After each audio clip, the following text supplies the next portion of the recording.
So, hello guys! For today's video, magbubukbang po tayo ng aking Jollibee fried chicken. And of course, na-discover ko po ang sweet chili. So, ayan.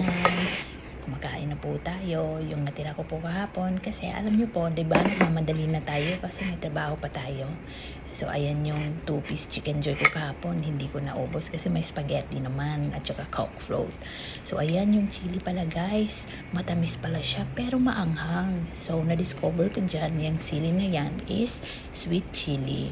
So, next time, magpapabili na ako kay madam ng ganyan. At least, hindi na yung sauce ang inaan natin habang kumakain. So, ayan guys. Mahirap po talagang umuya pag pustiso na yung ipin mo. At pansinin nyo guys, yung kanin ko is my noodles. So, ang tawag po dyan sa rice na yan is vermicelli rice. Ayan, ini-enjoy ko po yung pagkain pero binibilisan.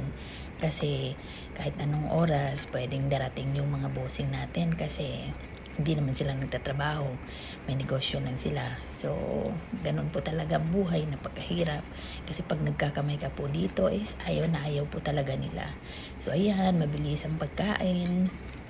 At pasensya na po kayo kasi matagal po talaga akong kumain. Kasi nga, yung pinangkain ko lang is 2 ipin lang ata or 3 ipin. Kasi nga, sira na po lahat yung ipin natin. Postiso na po yan siya guys. Kaya kung pansinin nyo, umunguya po tayo sa gilid lang. At ang pangkagat natin is sa gilid lang din. At baka masira yung postiso natin. Alam nyo naman. So, ayan po yung chili guys. Maanghang po siya na matamis. Ewan ko lang.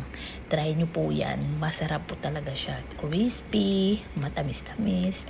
At saka yung anghang, nagbe-blend po talaga siya. Siguro, naisip ko, baka yan nga yung ginagawa nilang sweet chili sauce. Kasi sweet naman siya na chili. O, diba? Chares. So, ayan, patuloy tayo sa pagkain at may natira pa akong drumstick. So, alam nyo naman, nung kabataan ko, pwede nating iulam ulit yan. Kasi nga, more rice tayo. At yung ulam natin is konti lang. Yun kasi sabi ng mga mama natin or nanay natin dati, tipirin ang ulam. So, ayun guys, paubos na yung chicken natin. Magbababay na tayo. At mamaya na naman yung isang rice natin at marami pa naman tayong vermicelli rice para sa tanghalian or hapunan. So, yun lang guys. Marami pong salamat sa pagtapos ng aking video. More videos to come. Thank you, thank you. Love, love.